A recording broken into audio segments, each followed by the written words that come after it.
How are you? I hope you guys are having an amazing day today. Hello.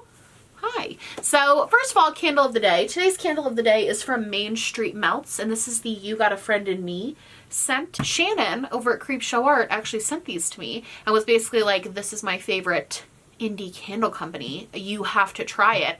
And I love them. I really love them. I'm pleasantly surprised at just how like strong they are. They fill the entire room so effortlessly and smell amazing. So I'll absolutely have them linked down below. This one, and I believe it's called the Gray Stuff, are my favorites. So good. And the scent is so, if you love like a powerful candle, this one's for you. Been loving these. Thank you to Shannon for sending those. So sweet. And I've been loving them. We're going to be diving into a topic that I find to be really, really interesting. Really just kind of the evolution of content creators on YouTube and sort of just analyzing and discussing the trends that we see from different YouTubers who maybe grow up on the app and then decide to leave or go in a different direction, kind of what we can learn from YouTubers that do that and kind of predictions for YouTubers in the future. I was inspired to make this video because I saw that the Dolan twins posted on their podcast channel they were leaving YouTube. And this is not the first time that they have talked about leaving the platform. I guess every few months they kind of said they were going to leave,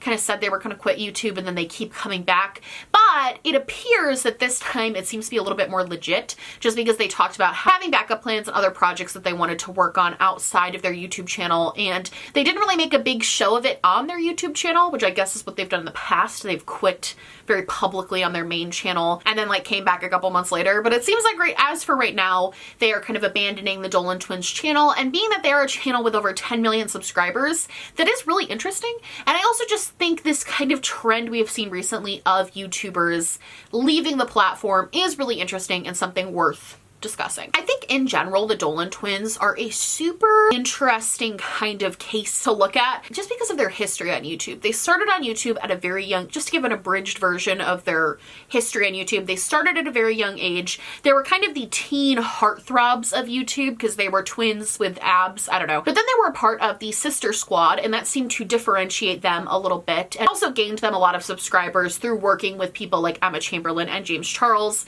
They did collaborations with people like Shane Dawson and Jeffree Star, and so they kind of grew even more from cross promotion. But you could see in recent years that they were sort of going through a bit of an identity crisis, and lately their views on YouTube, while not bad, have definitely been lowering. Where they used to get like 5 million views a video, they're now barely breaking 1 million views, and you can tell by the comments that their fans are just not really into the content that they're putting out anymore, because they're trying to put out this more vlog style content that I don't think feels as natural to their audience. And honestly, from watching their videos, it seems like even they don't really like the content they're making, and also their fans don't really like the content they're making. So kind of a weird combination. I feel like for content creators, there's really sort of 3 routes that you can go down. You have the first route, which is basically just abandon ship, stop everything, done, which is kind of the Jenna Marbles route. Like, she basically was like, I'm done. She was still pulling in good views. She still had a lot of fans. She wasn't really being called out or canceled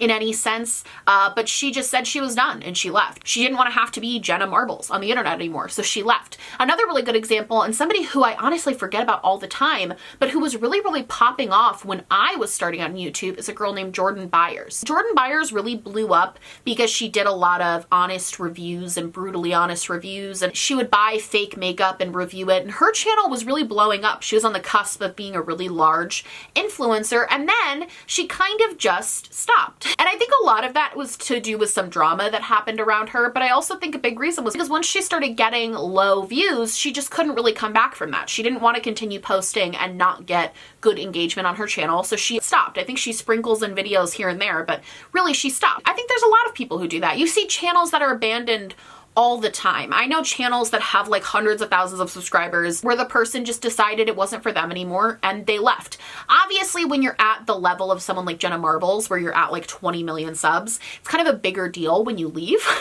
But people abandon ship all the time, and I don't think that's that weird. For whatever reason it may be, whether views are just too low to not carry on, or just because you're done with it in general, like emotionally you're just done with it, I think this is a really normal route. A lot of people just leave jobs or situations that they aren't happy with, even if it is still semi-profitable. I think the more interesting paths that YouTubers take are either staying and trying to fix it, or moving to a different platform, or moving to a different, even just channel. I think those are much more interesting choices. And I think that's an example of what the Dolan twins did. The Dolan twins basically said, we're done with our main channel, despite having 10 million subscribers, despite still probably being able to make a lot of money. We're done with this channel and we're gonna go focus on podcasting. We're gonna focus on other projects that they haven't disclosed yet. And this is a route that I'm seeing a lot of YouTubers take. I think most notably would be David Dobrik. David Dobrik could still be making a lot of money, not necessarily in ad revenue, because he's talked about the fact that YouTube mass demonetizes him. So probably not in ad revenue, but David Dobrik could still be making millions of dollars from sponsorship opportunities put onto his vlogs. And there is a want for his vlogs. Like, his fans are craving a vlog from him. It's on every single thing he posts. People are just asking when he is going to post the next vlog because people loved them and they still love them. He didn't stop posting those because they weren't popular. David Dobrik basically has turned into a TikToker at this point, and also does a lot more stuff in mainstream media. He's on talk shows. He hosts his own television shows. So he left all of this, and I think a lot of people want to know why. And I think it's for a different reason than the Dolan twins. I think the Dolan twins left their platform and wanted to move on to something else. I think number one, because of views. I think the low views really did bother them, but also a changing fan base I think had a lot to do with it. The fan base the Dolan twins started with and the fan base they've kind of acquired over the years is very different than what seems to be their personal brand. It kind of feels like they're going through what I call like the Disney Channel star crisis, where you kind of built this brand off of being incredibly family friendly and incredibly like loud and outrageous and never swearing, and then you grow up and you realize that's not really who you are. But you're basically playing a character for a YouTube channel, but everybody thinks it's really you because that's how YouTube is supposed to work. You're supposed to be being authentic and yourself. So then they say, okay, well, we want to be authentic. And then their fans don't respond well to it because it's not what their fans signed up for. It's not really anyone's fault. It's just kind of how it goes. So I think that's why the Dolan twins left. But I think what David Dobrik kind of represents for YouTubers who choose to leave even though they're still very successful is that just because you're good at something doesn't mean you like doing it. I don't think David Dobrik ever started his vlogs thinking that he was going to become like one of the most popular and influential vloggers on the platform. I don't think that's why he started. I think he just thought it'd be funny and then happened to have a really good knack for editing. And that led to all of this massive success for him. But if his heart's not really in it anymore, then what's the point of continuing to do it? So even though he's kind of losing out on money and sponsorships, he's doing things and investing in projects that seem to genuinely make him happy as a person and are not just focused on making his fans happy, which I think is commendable. I also think you kind of have the third option of what happens when YouTube kind of starts going down, or you're ready to leave, but you're not quite ready to leave. And that's really when people's channels kind of just start,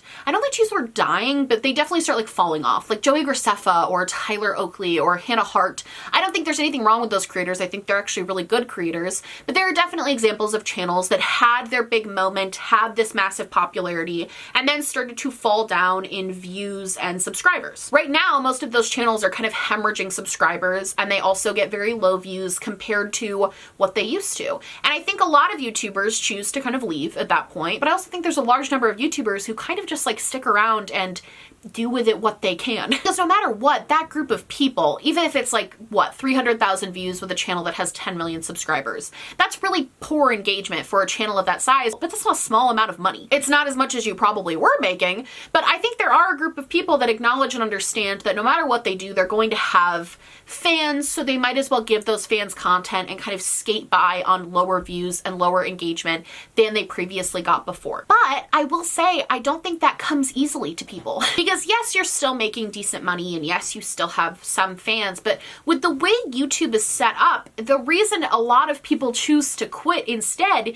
is because YouTube, you kind of, when you're like a top creator, or when you're getting a lot of views, or when you're hyper successful, you get almost this euphoric feeling from analytics, and you kind of place all of your value as a channel in your analytics. It's just the way that YouTube is set up, especially if you're hyper successful on the space. case. You have to kind of be this cog in the machine of analytics and YouTube and pushing out constant content and always looking at your numbers and making sure your numbers are good. So when all of that kind of goes away and there's that huge dip, I think it's really humbling for a lot of people to go from the top all the way down. And I don't think a lot of people enjoy that feeling or like feeling that way.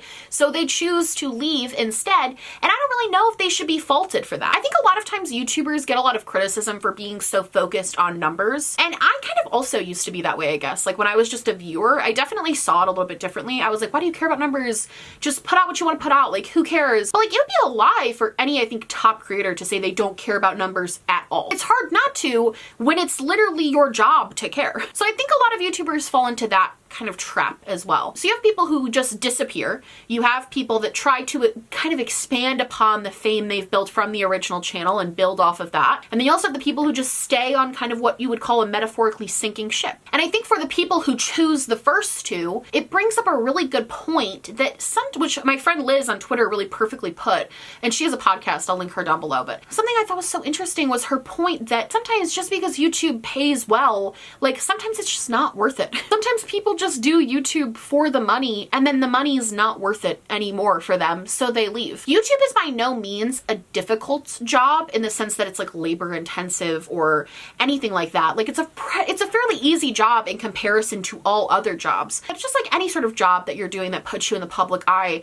It comes with a different set of challenges that I think you have to be a really unique person to deal with. I know that Samantha Ravindal got kind of roasted for talking about this a couple of years ago, but I don't think she should have. She basically said that YouTube was not her favorite thing to do and that she didn't find it creatively fulfilling and she wasn't obsessed with being a YouTube content creator, but it paid better than any other job she was going to get doing as little work as she was doing. And that's kind of what it comes down to sometimes for these YouTubers. YouTube is a very unique job because it pays incredibly well for very little effort. So even though it can sometimes be a miserable, toxic place as a creator or just unfulfilling in general, the benefits of making all the money you're making outweigh all of those things. So when you're somebody like the Dolan twins or even David Dobrik, when you're somebody like that where the money that's coming in just doesn't make that worth it anymore, you can't really fault someone for wanting to leave if they want to. But I think the problem is you kind of get into this weird situation of, is it better for YouTubers to just admit that? Like, is it better and more authentic for YouTubers to just say a large reason why I do this is for the money? Because in a way that almost breaks the kind of fourth wall that you create with your viewers. Most YouTubers rely on a parasocial relationship to make money. So David Dobrik, the reason he was able to thrive was because you wanted to be a part of his friend group. Everybody wanted to have their own version of the vlog squad. They wanted to be in the vlog squad. Jenna Marbles thrived because you wanted to be her best friend, because you liked her. You weren't even thinking about the fact that she was like making millions of dollars. You were more focused on the fact that it seemed like every week she liked to sit down and do something goofy with you as a friend. That's how she thrives. That's how most YouTubers thrive. But I think the reality is that for a lot of YouTubers, money is a huge motivating factor, as it is for most jobs, because at the end of the day, YouTubers aren't your friends. They're not our friends. They're just doing their job. So is it better for YouTubers to admit that a lot of motivation comes from financial success and that when that's not there anymore, they want to leave? Or is it better to kind of keep up this facade that has kept YouTubers so successful for so long? And honestly, I don't know the answer to that. But when you're talking about somebody like the Dolan twins who are leaving YouTube, would it be nice if maybe instead of trying to say they were going through all of this and all of the, instead of just saying like, yeah, the money wasn't worth what we were putting into it anymore? Is it better to just like not announce a departure at all and just bounce and like not tell anybody and not have to break it to people that you were really only doing this, not have to break it to people? It's like when Steve left Blue's Clues and everybody was so upset that Steve left Blue's Clues and like we didn't really get a proper goodbye episode, but we kind of did. It's kind of like that. Like, is it better for a person to just leave and really not say anything and not make a big deal about it? Or is it better to really sit down and explain your real reasoning for leaving? Because then for the YouTubers that do stay with channels that are very clearly not performing as well as they used to, a lot of the comments are about how they're just staying around for the money. They're just money hungry and can't give up on YouTube because... So it's kind of a lose-lose situation, honestly, for creators who have all of this massive success and then come down. Like, how do you feel about people leaving what so many consider to be a dream job? right? Like I don't know. I'm genuinely very curious to know what you guys think about this. And I think honestly, in the years coming, we're going to see even more YouTubers sort of retire or leave or burn out or kind of switch up what they're doing or all of these different routes that they take. I think we're going to see this more and more. And I think it's something to kind of pay attention to, especially if you're somebody who wants to do YouTube. Like, pay attention to how people are leaving now and pay attention to why. I think that's really important as up and coming creators or small creators or just anybody in general. It's always important to pay attention to that stuff. But yeah, that's gonna be it for me. I hope you guys liked this video. I hope it was a little bit interesting, and I'm really, really curious to know what you guys think about this topic. What do we think about creators leaving, creators expanding, creators staying, and how it kind of affects the culture on YouTube and the culture around YouTubers. I love you guys so much. If you like this video, please like and subscribe, or just subscribe, or do neither. Honestly, just so happy you're here watching me. Thank you so much for being here. My merch, my social media, and everything I'm wearing on my face will be linked down below, along with my little social justice spotlight that you can go check out. Stay informed, stay involved. I love you guys so much, and I will see you in the next one. Bye!